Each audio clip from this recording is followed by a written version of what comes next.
cherchait à tuer même la sœur. Plusieurs fois, la sœur va le voir qui modérait dans les églises, comme on dit, une personne qui se présente comme un ange de lumière. Quand il va dans un ensemble, tout de suite, tout le monde vraiment s'attache à lui. Serviteur de Dieu, on l'appelle même pasteur, mais dans sa maison, chez lui, ce n'est pas ça. Comme il avait les enfants, ne croyaient pas que leur papa était serviteur de Dieu. Des fois, même quand il finissait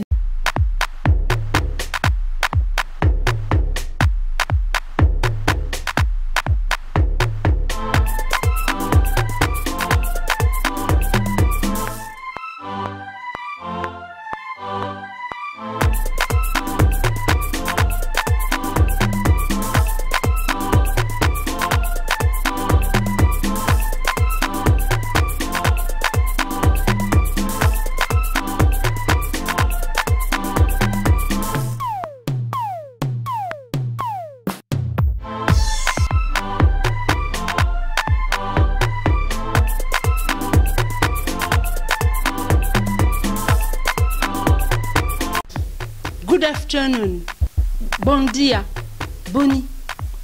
Bonjour à tous ceux qui nous suivent ici en France, partout dans le monde. Et j'espère que vous êtes très bien là où vous êtes. Et bien entendu, j'aimerais passer le bonjour à toutes les personnes vraiment qui me soutiennent dans votre chaîne préférée, 1J4 Cadence Infopromo.com. Ah, l'amour lorsque tu nous tiens. Comment se débarrasser de tes griffes? Et oui, certaines citations vont nous dire que l'amour est aveugle. Vivre d'amour et d'eau fraîche. Mais aujourd'hui, nous avons un témoignage poignant. Mais avant de continuer, je vous demande, vous qui me suivez, vous qui m'aimez, vous qui aimez votre chaîne préférée, de vous abonner sur votre chaîne 1J4 Cadence Infopromo et de ne pas hésiter à partager surtout nos émissions. De suivre aussi Samantha Ifodje, elle qui a une rubrique qui parle de l'amour, l'amour, l'amour, l'amour, toujours l'amour. Sans l'amour, comment pouvons-nous vivre sans l'amour? Nous avons tous besoin d'être reconfortés. Et oui, aujourd'hui, nous avons notre sœur Georgette qui va nous rapporter le témoignage d'une personne anonyme qui n'a pas voulu se dévoiler pour le moment, mais qui viendra prochainement sur notre plateau. Nous allons la chercher parce qu'elle viendra et elle nous détaillera plus précisément. Mais écoutons cet arrière-goût de ce témoignage, parce que cette émission aujourd'hui, c'est l'émission de témoignage. Un témoignage digne de ce nom, un témoignage poignant.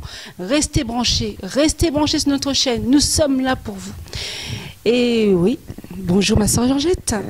Bonjour, sœur Sandrine. Boni. Bien. Vous avez malam? Oui, Naza bien. Donc, sœur Georgette, comme je viens de l'énoncer tout à l'heure, nous avons donc cette émission-là qui va vraiment toucher beaucoup de gens, qui va vraiment... j'ai écouté un peu ce que vous m'avez rapporté de ce témoignage et je pense que ça va édifier, que ce soit les enfants, les jeunes, les adultes, ça va édifier beaucoup de gens. Vraiment, personne n'est épargné. Dans ce témoignage, vous allez vous y retrouver. Sœur Georgette, j'aimerais que vous me disiez en fait... que vous nous racontiez, parce que nous sommes là pour ça, ce témoignage-là que beaucoup attendent maintenant.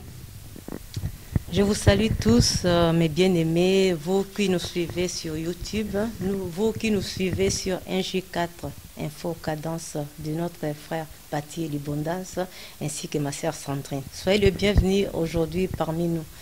Je suis heureuse là aujourd'hui pour me présenter une fois de plus devant vous pour parler vraiment d'une histoire vraie, un témoignage d'un enfant de Dieu authentique, parce qu'il y a des gens qui se disent enfant de Dieu, mais il y a enfant de Dieu et enfant de Dieu. Une personne qui a connu le Seigneur depuis le bas âge et avait l'amour vraiment pour le Seigneur, la foi dans le Seigneur. Et cette personne-là va faire un choix de se marier et par ce mariage-là, elle va vivre des malheurs. C'est une histoire vraie. Il y a des moments où je vais m'identifier à la personne pour pouvoir bien faire passer le message. Parce que la personne a préféré garder son anonymat. C'est une femme qui a connu le Seigneur. Elle était jeune fille à l'âge de 15 ans. Parce que souvent, nous entendons dans nos églises, on dit oui, tu es venu au Seigneur parce que tu cherches un mari, tu cherches de l'argent, tu cherches quoi que ce soit. Non, mais cette femme que nous parlons aujourd'hui, à l'âge de 15 ans, elle a entendu parler de Jésus. Elle a tout de suite aimé. Elle a dit, oh là là, j'aimerais bien suivre cette voie, suivre ces dieux. Elle va s'engager à suivre ce Seigneur, à commencer à prier, vraiment s'engager dans la foi. Elle a pris beaucoup de décisions pour suivre le Seigneur. Et parmi ces décisions, un jour, elle va avoir un enfant avec un homme qui ne priait pas. Et elle va se dire, non, comme cet homme ne m'a pas épousé, je vais laisser pour suivre le Seigneur, me marier dans le Seigneur. Pour le Seigneur, cette femme, elle va laisser cet homme avec qui elle vivait. Elle a eu un enfant. Avec cet homme, il n'y avait pas de dispute, il n'y avait pas de soucis, mais juste à cause de l'évangile, à cause de la crainte de Dieu, elle va fuir l'impudicité pour laisser cet homme et commencer à demander au Seigneur Jésus un mariage. Seigneur, donne-moi un mariage, je vais me marier vraiment dans le Seigneur, un homme qui te connaît. Oui, quand il y a la foi, vous savez, notre Dieu, en nous créant, si nous voyons le premier homme, Adam, Dieu l'a créé, mais Dieu, avant de créer Adam, avait créé plein de choses. Et il va donner la responsabilité à Adam de nommer tout ce que Dieu a créé. Vous savez, dans tout ce que nous faisons, nous avons la foi en Dieu, mais Dieu veut coopérer avec nous. Dieu veut que nous puissions lui donner les éléments. Par rapport à ces éléments-là, notre Dieu agira. Donc, enfant de Dieu, ou soit toi qui ne pries pas, vraiment au travers de ces témoignages, prenons vraiment des décisions qu'il faut. Il ne faut pas rester là. Vraiment, moi, je vais beaucoup, mais je vais beaucoup plus parler aux chrétiens qui vivent une vie de foi sans travailler, sans chercher. Oui, j'ai la foi, le Seigneur fera tout. Non, avec la foi, il faut aussi travailler parce que notre Dieu soutient beaucoup les travailleurs. Et cette sœur, elle va mettre par la foi, demander au Seigneur un homme. Et un jour, au songe, le Seigneur va lui montrer un homme chrétien qui venait vers elle. Oui, parce que la Bible nous dit, notre Dieu, si nous voyons des exemples dans la Bible, il y a des endroits où notre Dieu a parlé aux gens au travers des songes. C'est un langage de notre Dieu. Il peut te parler aussi au travers du songe. Mais quand Dieu te parle au travers du songe, il faut aller vers lui pour dire, mon Dieu, comment cela se fera-t-il? Comme Marie, elle était vierge. Quand on lui annonça que oui, Marie, tu seras mère, elle a posé la question à Ange, comment cela se fera-t-il? Mais nous, des fois, comme l'histoire de notre sœur, quand le Seigneur lui montra le songe qu'elle était mariée, elle avait un fiancé chrétien, elle n'a pas demandé à Dieu comment cela se fera-t-il. Elle a tout de suite, elle s'est emballée, elle a dit oui, le Seigneur m'a montré, je vais me marier. Et 6 mois après, un frère à l'église va venir se présenter auprès de la sœur, je vais t'épouser. La sœur va dire, oui, comme le Seigneur m'avait montré 6 mois avant dans le songe, j'avais un frère qui venait me demander un mariage. Elle va dire, donc là, c'est Dieu qui a envoyé. Attention, enfant de Dieu. Quand tu vois un songe, consulte d'abord Dieu. Quel que soit le temps que ça va prendre, demande à Dieu si c'est réellement cet homme-là que Dieu a envoyé. Il ne faut pas aller par une foi aveugle. Notre Dieu ne nous a pas dit d'être aveugle. Il cherche les éléments. Là, je me répète, que nous puissions lui donner les éléments. Au travers de ces éléments-là, il va agir. La sœur va voir que le frère qui va se présenter, elle va accepter les fiançailles, elle va accepter ces frères-là parce que oui, le frère est à l'église. Et ils vont rester avec les fiançailles, 6 mois seulement de fiançailles. Je vais interpeller encore nous les chrétiens. Par la foi, notre Dieu ne nous a pas dit par la foi que tu vas te marier 6 mois après. Non, cherche à connaître la personne qui est venue te demander un mariage. C'est notre responsabilité. N'est-ce pas, la Bible nous dit résister au diable. Dieu n'a pas dit que oui, moi je viendrai résister au diable à votre place. Hein. C'est à nous de résister au diable. Donc quand quelqu'un vient, Dieu nous donne encore de la même manière. Il avait donné au premier homme, Adam, la responsabilité de nommer tout ce que Dieu a créé. Toi aussi, quel que soit ce que Dieu t'a donné, il faut que nous, les chrétiens, nous puissions nous appliquer. La sœur va dire oui, par la foi, je vais me marier parce que c'est notre Dieu qui convertit. Donc, c'est un frère qui vient à l'église. Alors, pourquoi chercherais-je plus? Pourquoi chercherais-je à le connaître? Or, c'était un frère qui s'est masqué. C'était un envoyé du diable. Il vient comme ça, la sœur, par la foi, 6 mois après, elle va chercher à se marier avec ce frère sans connaître les origines du frère, en tirant vraiment notre attention. Quand tu veux te marier, cherche à connaître les origines de ton mari, sa famille, des choses qui se sont passées dans sa famille. Il faut connaître aussi son passé pour essayer de construire vraiment un présent meilleur et un futur. La sœur n'a pas cherché tout ça. Elle a dit, j'ai la foi, comme j'avais déjà eu mon songe avant, donc c'est bon, il vient de Dieu. Ils vont précipiter leur mariage. Le frère va donner la dot, le frère va l'amener tout ça à l'église, ils vont se marier. Et là où ils vont se marier, maintenant le tabou, la vie de malheur de notre sœur va commencer. Le premier jour du mariage seulement, après le mariage, c'était des disputes. L'homme n'était pas content. Or, l'homme est venu avec deux cœurs. Entre parenthèses, dans l'histoire de la sœur, avant le Seigneur avait dit à la sœur, il faut que tu puisses parler à ton fiancé de tout. Ne lui cache rien, mais lui aussi il a quelque chose qu'il te cache. Parce que c'est une sœur que le Seigneur utilise beaucoup dans la prophétie, dans les songes. Le Seigneur parle à cette sœur-là. Depuis l'âge de 15 ans, elle a connu le Seigneur. Quand elle voit quelque chose en songe, la chose arrive. Le Seigneur avait dit, il faut que cet homme puisse te dire aussi la vérité. La sœur va aller aussi avec foi, avec douceur. Oui, le Seigneur m'avait dit que je puisse te parler la vérité sur ma vie. Oui, je t'en parle maintenant. Mais il m'a dit aussi que toi aussi, tu as quelque chose à me dire. As-tu quelque chose à me dire? Le frère va cacher son secret. Il ne va pas vouloir dire à la sœur, il va survoler seulement des choses. Oh, il y avait un secret caché que le frère n'avait pas vraiment dit à la sœur. Ils vont continuer leur mariage. Au début du mariage, il dira à la sœur, je ne veux pas que nous puissions avoir les enfants maintenant. La sœur dit, mais on s'est marié, pourquoi ne pas avoir les enfants maintenant? Non, je ne veux pas que nous puissions avoir les enfants maintenant. Après, il refuse même d'amener la sœur à la mairie. Il dit, oui, notre mariage, on s'arrête seulement à l'église. On a honoré notre Dieu, c'est bon, on n'a pas besoin de partir à la mairie. La sœur commence à se dire, mais il y a quelque chose de louche. La sœur, elle va prier, elle va insister auprès du Seigneur. Mais bien aimé, notre Dieu est Dieu. Quand tu vois, tu demandes quelque chose à Dieu que Dieu ne te donne pas, il est souverain, il sait plus que nous. N'insiste pas, commence plutôt à l'adorer, à les louer en disant que mon Dieu, toi tu sais tout, je sais ce que tu as prévu pour moi est le meilleur. Si tu ne me donnes pas maintenant, je patiente, j'attends. Il ne faut pas insister, Dieu donne-moi, Dieu donne-moi, Dieu donne-moi. Et la sœur va insister tellement de la prière. Mon Dieu, convertis cet homme. Elle va passer 20 ans du mariage en train de prier toujours. Mon Dieu, convertis cet homme. Cet homme va la maltraiter, va l'insulter. Tout le passé que la sœur avait dit à l'homme, l'homme commence à l'insulter. C'est un homme qui avait des choses cachées. La sœur vivait vraiment une vie de misère, de malheur. L'homme le rejetait. Mais si vous voyez la sœur, une très belle femme, une femme qui s'est conservée, avec une belle taille. Les gens, vraiment que le Seigneur dessine, prend le temps de créer. Mais il faut voir comment elle a bavé dans son couple, comment elle a souffert. Elle va faire même des enfants avec cet homme. L'homme n'aimait même pas les enfants qu'il a fait avec la sœur. Il insultait les enfants. Quand la sœur va travailler, le monsieur n'achète pas les choses pour ses enfants. Il commence à se battre même pour les allocations familiales. Tout, il veut vraiment pour lui. La femme va souffrir. Les enfants vont souffrir à cause de cet homme.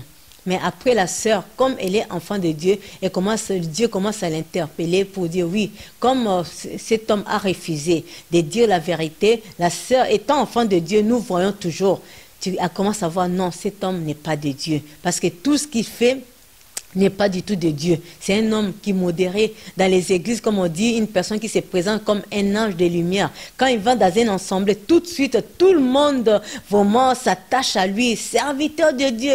On l'appelle même pasteur, mais dans sa maison, chez lui, ce n'est pas ça. Comme il avait les enfants, ne croyaient pas que leur papa était serviteur de Dieu. Des fois, même quand il finissait de modérer ou de prêcher, mais c'est ces jours-là qu'il était violent, agressif avec sa famille, avec sa femme, les injuriant, les insultant. Il ne passait pas au coup parce que tout simplement, sachant que oui, en France, s'il tape sa femme par les coups, il peut être arrêté. Mais c'était les coups verbaux, c'était les insultes, c'était le mépris, le dédain. Même quand la sœur lui achète les cadeaux, il méprise même les cadeaux que sa femme lui offre. Vous vous rendez compte? Mais il modérait. Et partout dans les églises, on le voyait vraiment comme un serviteur de Dieu. Mais comme on dit, notre Dieu ne dort pas. Notre Rédempteur s'élève toujours en dernier. Il vient pour défendre la cause de ses enfants. La sœur commençait à voir que non, il y a quelque chose qui ne va pas. Il y a quelque chose qui ne va pas. La sœur commençait à vivre le blocage. Et le Seigneur montrait quand même à la sœur que oui, comme dit la Bible, Dieu fera une différence entre ceux qui le servent et ceux qui ne le servent pas. Il y a des fois, quand la sœur demandait des choses, elle voyait la main de Dieu. Sœur Georgette, par rapport au témoignage de votre amie, a-t-elle découvert le dysfonctionnement de son mari au début? Vous avez dit qu'après le mariage, c'est vrai qu'il était devenu un peu violent verbalement, mais elle a vraiment découvert la vérité au bout de combien de temps? Parce qu'au début, ça peut être un doute, on peut dire c'est juste un caractère, bon, on accepte, parce que dans un couple, au départ, on dit que l'homme et la femme, on doit tout faire pour se mélanger, pour faire une seule personne. À quel moment a-t-elle vraiment découvert que son mari est vraiment bizarre? Je vais répondre à ta question.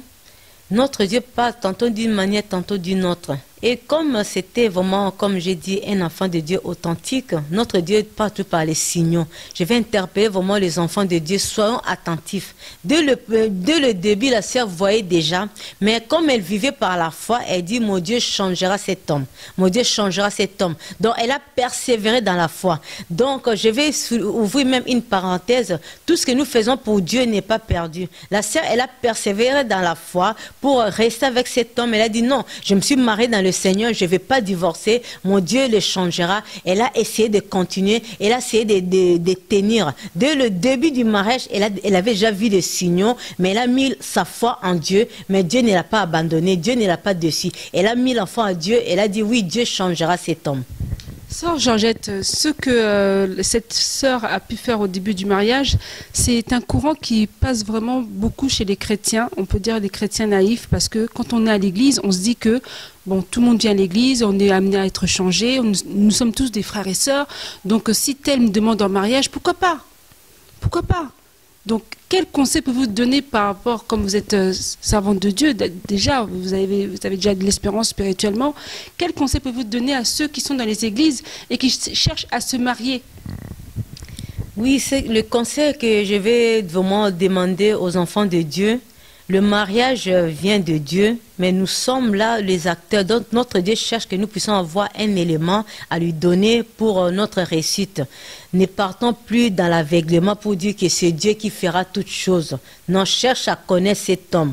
Restez longtemps dans les fiançailles, parce que une personne ne peut pas se cacher longtemps. C'est dans les fiançailles que tu vas découvrir il est comment et il est comment. Et ne le problème, sœur Georgette, le problème dans les églises aujourd'hui, c'est que lorsqu'on est fiancé, on ne doit pas rester longtemps fiancé, que peu de temps, parce qu'ils ont peur de l'impudicité, ce qui fait que quand les jeunes ou les fiancés ils se fiancent, et ben en fait ils restent pas longtemps. Ils restent pas longtemps parce qu'il faut qu'ils se marient vite, parce qu'ils ont peur de tomber dans, comme on dit en lingala, naekobo, dans l'impudicité, dans la fornication. Donc ils sont obligés de se marier. Ils ont même le fait même de se rencontrer, c'est mal vu même, parce qu'ils se disent ah, s'ils se rencontrent, c'est sûr qu'ils vont faire des choses. Donc ça fait que les hommes et les femmes sont un peu victimes. Ils sont un peu victimes de la situation, parce qu'ils sont obligés de faire tout au regard des autres pour ne pas montrer qu'ils vont tomber dans la publicité. Ben, ils se marient vite. Alors, sœur Georgette, quel conseil donnez-vous aux assemblées, aux pasteurs, aux dirigeants des églises? Faut-il qu'ils laissent les fiancés se voir tranquillement, ou bien allonger un peu plus les fiançailles? Oui, je vais répondre à ta question, ma sœur Sandrine. Moi, j'ai fait partie d'une église, j'étais responsable de la femme, des jeunes. J'ai un verset que j'ai donné beaucoup aux jeunes filles dans 1 Timothée chapitre 4, verset 14. Je veux donc que les jeunes se marient, qu'elles aient des enfants, qu'elles dirigent leur maison, qu'elles ne donnent point à l'adversaire l'occasion de médire. Donc je me suis beaucoup basée de ces passages-là. Et c'est ce qui se passe de nos jours. Beaucoup de jeunes préfèrent se marier vite pour ne pas brûler. Mais nous avons le fruit de l'esprit qui fait partie de la patience, maîtrise de soi. Cette maîtrise de soi fait partie aussi de maîtriser ton corps. Vous savez, il y a des choses qu'il faut faire pour, si tu penses que, oui, tu veux te marier pour ne pas tomber dans l'impudicité. Tous ces désirs-là, les désirs sexuels, c'est notre Dieu qui les a créés. Il est capable vraiment de mettre un point, de les enlever. Dernièrement, j'étais dans une église, j'ai béni la servante de Dieu, Marie-Thérèse Mossengo, qui faisait un témoignage sur sa vie en disant que oui, quand elle était jeune, elle disait à mon Dieu, enlève-moi ces envies-là, et Dieu a enlevé. Là où j'étais, j'ai crié Amen dans la salle, parce que ce sont les prières que j'ai faites quand j'étais j'étais jeune fille, j'ai dit, je n'ai pas de mari, je n'ai pas de fiancé. Mon Dieu, enlève ces désirs-là. Et Dieu est capable, ces désirs-là étaient partis. Je n'y pensais même pas. Et cela nous amène même dans le verset où on dit, ceux qui ne sont pas mariés s'inquiètent des choses pour plaire à Dieu. Quand tu sers le Seigneur à fond, toutes ces pensées-là, ces désirs-là ne viendront même pas. Sachant que précédemment, tu as demandé à Dieu, mon Dieu, enlève-moi ces désirs-là. Dieu est capable de les enlever, tu n'y penseras même pas, ça ne viendra pas, car c'est lui qui les a créés. Et quand ça va être le moment, il les remettra. Parce que moi, quand j'ai fait ces témoins-là, quand j'étais jeune fille avec les jeunes de l'église, il y a une qui s'est moquée de moi pour dire, tu vas devenir frigide, ma soeur. Quelle prière tu fais à Dieu de t'enlever les désirs? Non, je ne suis pas devenue frigide, mais Dieu est capable de les enlever. Donc, il ne faut pas se marier vite de peur de tomber dans l'impudicité. Toi qui es fiancé, demande à Dieu d'enlever ces désirs-là, ces envies-là, de les mettre de côté, parce que c'est lui qui a créé toutes choses. Ce sont les désirs, les envies qui sont appropriés pour le mariage. Quand tu seras en mariage, tu demanderas à Dieu, tout reviendra comme il faut. Il ne faut pas précipiter, ne pas connaître son mari. La sœur là, elle a sérieusement souffert. Tout simplement, elle s'est basée de ces versets. Il ne faut pas comprendre la Bible à l'envers. Il faut vraiment, avant de lire la Bible, prier le Seigneur, que le Seigneur te donne le discernement. Ne te marie pas vite à cause du corps, les désirs de la chair. Parce que la sœur aussi, c'était ça. Non, pour ne pas tomber à l'impudicité. La sœur, ils ont fait les fiancés 6 mois. Ils ne se sont pas connus avant le mariage. Ils se sont connus seulement le jour du mariage. Mais regarde ce qu'elle a vécu. Elle a vécu la souffrance, tout simplement parce que elle avait peur de tomber dans l'impudicité. Non, demandons au Seigneur et avançons avec notre Dieu. Avant de continuer l'histoire de l'anonyme, concernant les rêves, beaucoup aussi avant de se marier, ils voient leur futur conjoint, ou bien ils voient déjà qu'elles ont déjà leur robe, ou bien qu'ils sont déjà en costard, ils voient déjà les cérémonies. Comment est-ce qu'on peut interpréter ces rêves ? Vous savez, en matière des rêves, comme j'ai dit tout à l'heure, notre Dieu nous parle aussi au travers des songes. Quand c'est le rêve, Dieu, c'est le songe. Dieu parle au travers des songes. Il y a beaucoup d'histoires dans la Bible. Dieu s'est révélé aux gens. Il a indiqué aux gens au travers des songes. Mais le rêve est naturel. Beaucoup de gens, tu peux avoir le rêve parce que tu as beaucoup pensé. Et puis la nuit, tu fais ce rêve-là. Tu fais faire des rêves parce que c'est ton désir tellement ardent, très fort, tu veux te marier. Tu peux faire ces genres de rêves. Donc, il faut faire le discernement. Le rêve qui vient quand tu n'as pas cette passion, quand tu n'es pas vraiment dans la chose, le rêve qui vient seulement comme ça, là, c'est le rêve de Dieu. Mais il faut toujours demander l'interprétation du rêve. Quel que soit le temps que ça peut mettre, un jour devant notre Dieu est comme 1000 ans. Ne précipite pas. Aussi longtemps que Dieu ne t'a pas répondu, ne te précipite pas pour dire oui, donc j'ai vu le rêve. Le rêve, tu as vu, oui, mais demande l'interprétation. En même temps, notre Dieu, il nous parle comme dans les énigmes. Il cherche, il te donne le rêve des fois sans autre élément.